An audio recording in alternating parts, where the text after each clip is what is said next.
கர்த்தருடைய வருகை நிலையாத நாளில் இருக்கணும். அதுக்கு ஆயத்தப்படுறது தான் ரொம்ப முக்கியமான It காரியம். is very important that even as the coming of the Lord is soon, that we need to be prepared and ready. இந்த பூமியில் வாழும்போதே தேவனோடு நடக்க பழகிக்கொள்ளணும். We need to learn to walk with the Lord even as we live on this earth. என்ன வேலை செய்தாலும் ஆண்டவர் அதோடு இணைத்து கொள்ளணும்.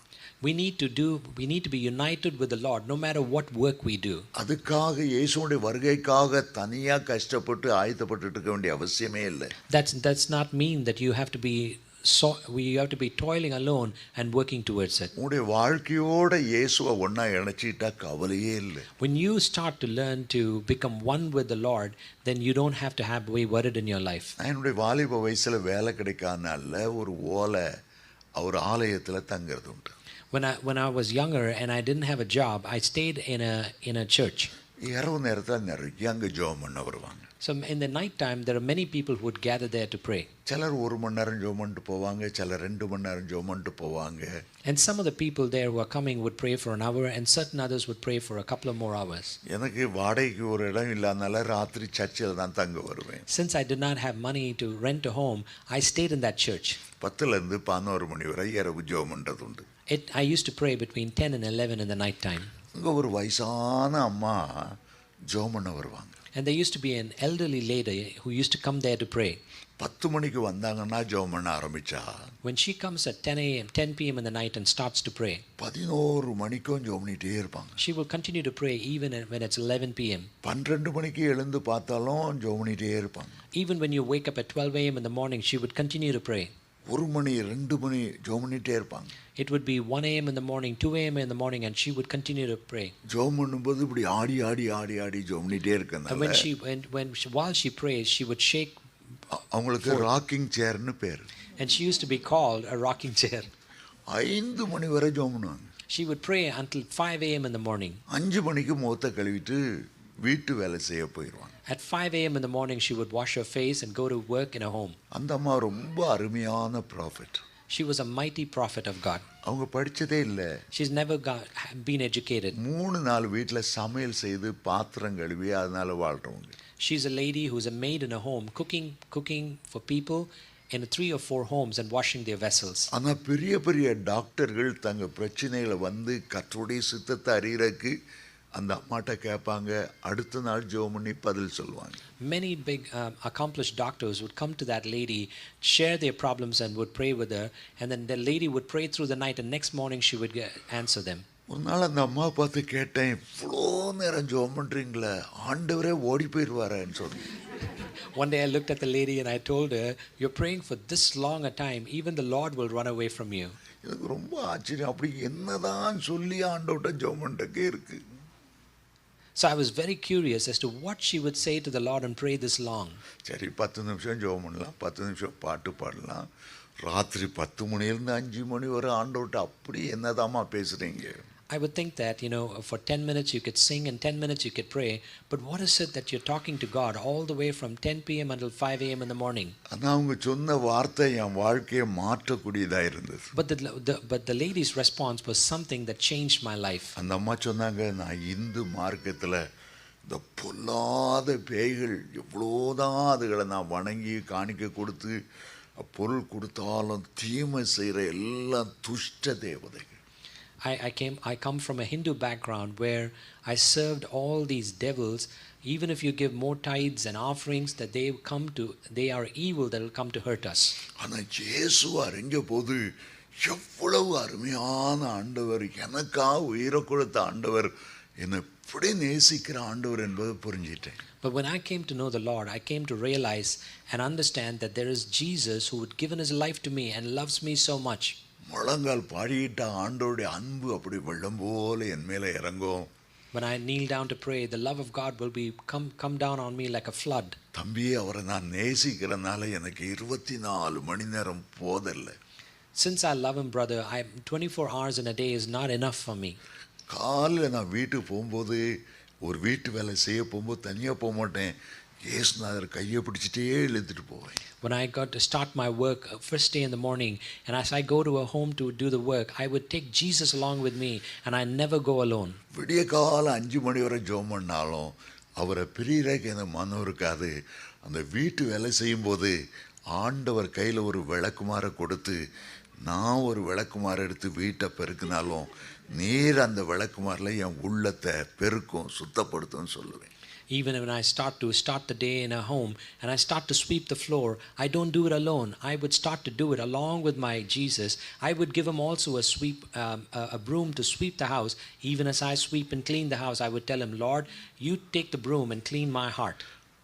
அரிசியை போட்டு பானையில் சாப்பாடு பொங்கும்போது என் உள்ளமும் பொங்கி ஆண்டவரை துதிக்க ஆரம்பிச்சிடும். Even as I put the rice and start to boil and cook the rice, so will my heart will also boil within me and rise up within me with overjoyed. என்ன வேலை செய்தாலும் ஆண்டவரோடு இணைஞ்சு தான் நான் செய்வேன். No matter what work I do, I always get entwined with God and do it. எப்போ இரவு வரும் ஆலயத்தில் போய் ஜெபம் பண்ணணும் அவ்வளோ வாஞ்சியாக இருக்கும். I look forward to the time when the night would fall that I would go into the church and pray with him. ஒரு நாள் அவங்க முழங்கால்லேருந்து ஜெபம் பண்ணிட்டு இருக்கும்போதே இறந்து போயிட்டாங்க. One day as she was kneeling down and praying, she passed away. பொதுவாக முழங்கால்லேருந்து ஜெபம் பண்ணும்போது ஒன்று இந்த பக்கம் உழணும் அல்லது அந்த பக்கம் உழணும், ரெண்டு பக்கம் உழாமலேயே முழங்கால்ல நின்றுட்டு இருந்தாங்க. Usually people who pass away while they're praying, either they fall on one of the sides, but this lady did not fall. She just passed away while she was standing straight. அவருடைய அடக்காரனைக்கு முழு search மெம்பர்ஸும் வந்திருந்தாங்க. அவங்க சாட்சி கொடுத்தது என்ன தெரியுமா? தேவனோடு நடந்தவர்கள். On that day when the entire church gathered, you know what testimony she had left? The testimony was that she walked with the Lord. ஆதியாகமம் 5ஆம் அதிகாரம் 24ஆம் வசனம் சொல்லுகிறது. In Genesis chapter 5 and verses 24 it says, 65வது வயதில் ஏனோக்கு தேவனோடு நடக்க ஆரம்பித்து 300 வருஷம் தேவனோடு நடந்து கொண்டிருக்கும்போது அவர் எடுத்துக்கொள்ளப்பட்டார். The Bible says Enoch walked with God. When he started walking with God, he was 65 years old. And until it was 300 years old, when he was taken away by the Lord, he continued to walk with him. எபிரேயர் 11:5 சொல்லுகிறது, எடுத்துக்கொள்ளப்படுவதற்கு முன்பாகவே தேவனுக்கு பிரியமானவர் என்று சாட்சி பெற்றார். The Bible says and testifies in Hebrews 11:5 that even before he was taken away with the Lord, that he was testified that he was a man loved and walked with the Lord. விசுவாசத்தினாலே ஏனோக்கு மரணத்தை காணாதபடி எடுத்துக்கொள்ளப்பட்டார். By faith Enoch did not experience death, but before death he was taken away to be with the Lord. அதே போல ஆதியாகமம் 6ஆம் அதிகாரம் 9ஆம் வசனம், நோவா தன்னுடைய காலத்தில் உள்ள ஜனங்கள்ல உத்தமனாய் இருந்தார். Even so, in Genesis chapter 6 and 9, you would see Noah was a righteous man among his generation. அவரும் கூட தேவனோடு சஞ்சரித்து கொண்டு இருந்தார். And he also walked with the Lord.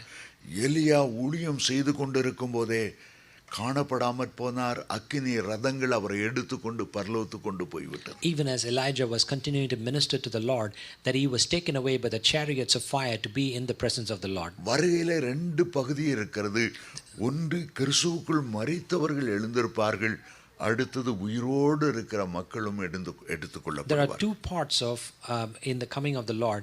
There will be people who are dead in the Lord will be taken up into the heavens, and those who are already living and present will also be taken up into the presence of the Lord. எலியாவாகட்டும் ஏனோக்காகட்டும் மரணத்தை காணாதபடி அவர்கள் எடுத்துக்கொண்டார்கள். அந்த பரிசுத்தவான்களுக்கு அவர்கள் அடையாளமானார்கள். Be it Elijah or Enoch, before they experienced death, they were taken up to heaven, and they become a testimony of faith.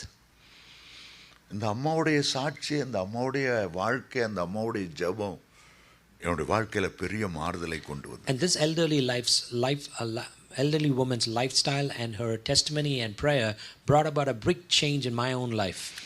கொஞ்ச நாள்ல எனக்கு income tax டிபார்ட்மெண்ட்ல வேலை கிடைத்த போது, In a few days when I got a job in the income tax department, அந்த வேலை ஸ்தலத்துல வலது பக்கத்துல ஒரு சேர் போட்டிருப்பேன், இயேசுநாதர் இருக்குண்டு. இடது பக்கத்துல விசிட்டர்ஸ் என்ன பார்க்கற வர்றவங்க எல்லாம் அங்க உட்காருவாங்க. When I had sit at my table, I would put a chair on my right side for Jesus to sit, and then there used to be chairs for the visitors to sit. நான் என்ன வேலை செய்தாலும் ஆண்டவரோடு இணைத்துக் கொள்வேன். அந்த அம்மா சொன்னது எனக்கு மறைக்கவே முடியல. வேலை செய்துட்டு இருக்கும்போதே பக்கத்தில் ஆண்டவர் இருக்கிறார், அவருடைய பிரசன்னம் கூட இருக்கிறது. ரொம்ப சந்தோஷமா இருக்கும். Whatever job that I do, I would be hand in hand with God. Where I'm sitting, I would have him sit next to me, and it would overjoy me. அந்த சேர்ல ஆண்டவர் உட்கார்ந்து இருக்கிறாருங்கிற உணர்வு தேவ பிரசன்னத்தை எப்போதும் கொண்டு வரும். கொஞ்ச நேரம் வேலை செய்வேன், அப்பப்போ ஆண்டவரை திருப்பி பார்ப்பேன், ஜெபம் பண்ணி கொண்டே இருப்பேன். With the realization that God is present by my side and is working along with me brings about a great joy within me, and I would look into that chair every now and then and I would continue to pray. மத்தியானம் 1 மணிக்கு lunch அவர் ஒரு மரத்துக்கு கீழே எங்கள் சர்ச்சுக்கு என்னுடைய office பக்கத்தில் மரத்துக்கு கீழே உட்காந்து ஜெபம் பண்ண போவேன். நான் ஜெபம் பண்ண போகிறதுக்கு முன்னாலேயே ஆண்டவர் எனக்காக அங்கே உட்கார்ந்துட்டு இருக்கிறத உணர முடியும். During lunchtime, which is about an hour, in a tree close to my office, I would go under the tree to pray. But I would experience the presence of the Lord present there and waiting for me even before I reached the tree. இரவில் படுக்கும்போது கூட முழு தன்னையிலே எனக்கு படுக்க மனம் இருக்காது. ஒருவேளை இரவில் ஆண்டவர் வந்தாலும் வருவார். பாதி தன்னை ஆண்டவர் கொடுத்து தூங்குற வரையிலும் அவரோட பேசிட்டு அல்லது அந்நிய பாஷை பேசிட்டே படுக்கிறது உண்டு. Even while I go to bed, sleep in the night time, in my bed, I would sleep on one side, thinking that God could come tonight, and I would be in that consciousness, continue to pray with Him in the Spirit, and lie down until I sleep. படிக்காத ஏழை தாய் என் வாழ்க்கையில் ஒரு பெரிய மாறுதலை கொண்டு வந்தார். This uneducated mother brought about a great change in my life. உங்களுடைய வாழ்க்கையில் நீங்கள் அதை ப்ராக்டிஸ் பண்ணும்போது கர்த்தருடைய பிரசன்னம் 24 மணி நேரம் உங்களோடு இருக்கிறத நீங்கள் உணர முடியும். When you start to practice that in your life, you will experience the presence of the Lord being with you 24 hours a day. சகோதரிகள் சமையல் அறைக்கு அங்கே ஏதாவது ஒரு சிடி பிளேயரை வைத்து நல்ல அருமையான டிஜிஎஸ் தினகரன் பழைய பாட்டு ஒரு தேவ பிரசன்னத்தை வெள்ளம் போல கொண்டு வரக்கூடியது, அதை போட்டு கேட்டுட்டே சமையுங்க. I request that the women, as you're cooking in your kitchen, play Brother DJ's song. It'll bring about a great presence of the Lord and as you cook. So DGS மட்டும் இல்லை, தந்தை ஃபாதர் பெர்க்மன்ஸு கூட நல்ல அமைதியான தேவ பிரசன்னத்தை கொண்டு வருகிற பாடலெல்லாம் எடுத்து கேட்டு காரில் போகிறீங்களா, வேலைக்கு போகும்போது ஒரு 20 நிமிஷம் 30 நிமிஷம் இடையில இருக்குது, அந்த பாட்டை கேட்டுக்கிட்டே போங்க, மகிமை உங்கள் காருக்குள்ளே இருக்கும். And I'm not saying it's only Brother DJs. You could listen to even Father Beckman's while you're going, the time that in interim time that you have while you're traveling, play those songs that the presence of the Lord will fill you and be with you. எந்த நேரம் ஆண்டவருடைய வருகை இருக்குன்னு தெரியாது. We do not know when the coming of the Lord will be. ஆண்டவர் சொன்னார்